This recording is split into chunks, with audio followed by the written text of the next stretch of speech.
Start करेंगे अपन moving charge और magnetism के बारे में। तो ओवरस्टेड कहता है कि मूविंग चार्ज तो या जो करंट होता है वो प्रोड्यूस करेगा मैग्नेटिक फील्ड में सराउंडिंग स्पेस में, ठीक है। इसके बाद इधर इंपॉर्टेंट पॉइंट क्या है गाइस, आपको पता है जो डॉट होता है उसका मतलब होता है in the plane of paper, cross क्या होता है, ठीक है गाइस, ठीक है। अगर in the plane of paper है दैट इज क्रॉस है, और out of the plane of the paper है दैट इज डॉट है गाइस, ठीक है। F is equal to q into e, q upon 4 pi epsilon naught into r square होगा। जो field होगा एट ए पर्टिकुलर पॉइंट वो due to one और मोर charges होता है। प्रिंसिपल ऑफ सुपरपोजिशन कहता है कि जो मैग्नेटिक फील्ड होता है सेवरल सोर्सेज का वेक्टर एडिशन होगा magnetic field of each individual source. Lorentz force क्या है, F net is equal to F E plus F M. Force on a negative charge opposite होगा पॉजिटिव चार्ज के, ठीक है।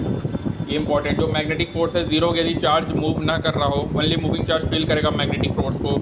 टेस्ला क्या होता है, लार्ज यूनिट होता है। जो अर्थ की मैग्नेटिक फील्ड होती है वो 3.6 इंटू 10⁻⁻5 टेस्ला है। Force on A current carrying conductor क्या होगा, आई एल क्रॉस बी होगा, या बिल साइन थीटा होता है, theta angle between L and B होगा गाइस, ठीक है। उसके बाद यहाँ पे देखो मोशन इन मैग्नेटिक फील्ड में थीटा 90 डिग्री है, सर्कुलर है, ठीक है। पाथ सर्कुलर होगा यदि वी और बी परपेंडिकुलर होगी। तो radius m b by q b time omega 2 pi f या q b by m time taken क्या होगा 2 pi by omega 1 upon frequency होता है गाइस, ठीक है। अगर पाथ 0 to 90 है तो हेलिकल मोशन है, थीटा 90 है तो पाथ हमारा सर्कुलर होता है।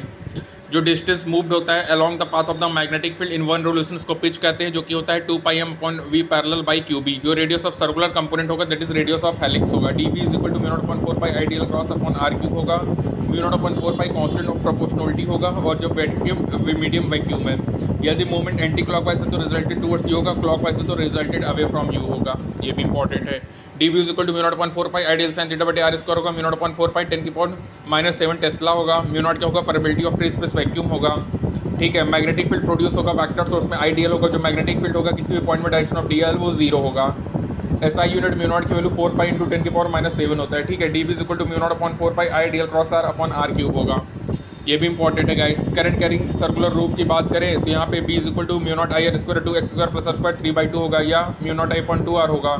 राइट हैंड थंब रूल कहता है कि कर्ल करो palm of your right hand around the circular ray with a finger pointing होगा डायरेक्शन ऑफ करंट। जो राइट हैंड थंब होगा वो अपन को मैग्नेटिक फील्ड का डायरेक्शन देगा, ठीक है।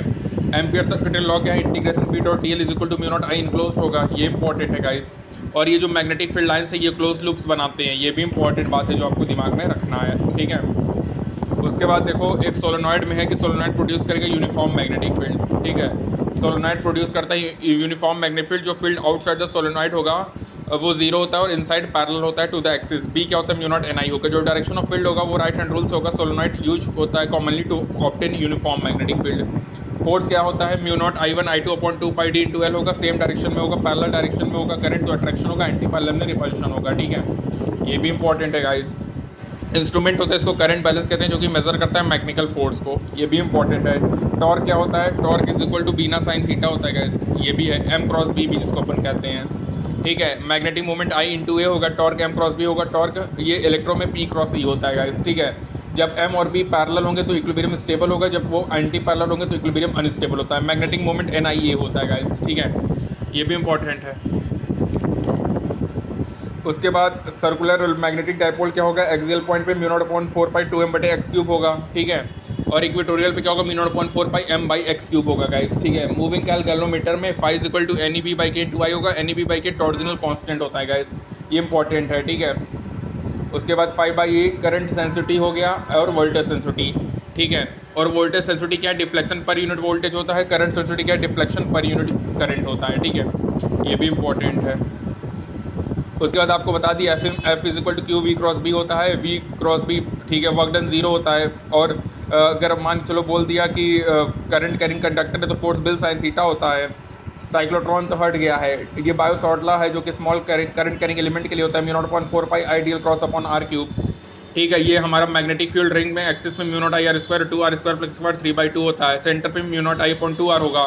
एम्पियर सर्कुलर लॉ कहते हैं integration b dot d l mu naught आई इनक्लोज्ड होगा, ठीक है। जो साइन होगा आई का वो डिटरमाइन होगा राइट हैंड रूल से। आई क्या होगा, नेट करंट होगा इनक्लोज बाई क्लोज सर्किट, ठीक है। Magnitude of b due to infinite wire mu naught upon 2 pi r होगा। सोलेनॉइड की वजह से म्यू नॉट एन आई होगा। और टोराइड की बात करें तो म्यू नॉट आई अपॉन 2 पाई स्मॉल आर होगा। पैरेलल करंट अट्रैक्ट करेगा, एंटी पैरेलल करंट रिपल करेगा। Magnetic movement n I A होगा। जो डायरेक्शन ऑफ एम होगा वो राइट हैंड थंब रूल से होगा। जब इस लूप को यूनिफॉर्म मैग्नेटिक फील्ड में रखेंगे तो फोर्स 0 होगा। टॉर्क एम क्रॉस बी होता है। Phi is equal to n I b by k होगा। फाई हमारा क्या है, इक्विलिब्रियम डिफ्लेक्शन के हमारा टॉर्जनल कांस्टेंट होता है गाइस, ये भी इंपॉर्टेंट है। ठीक है, परमेबिलिटी म्यू नॉट की value m l two t minus two, a minus two होगा magnetic field, m two m t minus two, a minus one होगा magnetic moment, l two a होगा torsional constant, m one l two t minus two होता है। Magnetic field lines हमेशा close loop बनाते हैं, आपको बता ही दिया। एफ क्या होगा, v cross b plus e होता है गाइज। एम्पियर सर्किटल लॉ होता है, वो इंडिपेंडेंट नहीं होता बायो सर्किट लॉ पे। ये कुछ पॉइंट्स टू फाउंडर के इंपॉर्टेंट पॉइंट है। तो ये हमारा कंप्लीट होता है moving charge and magnetism. Thank you.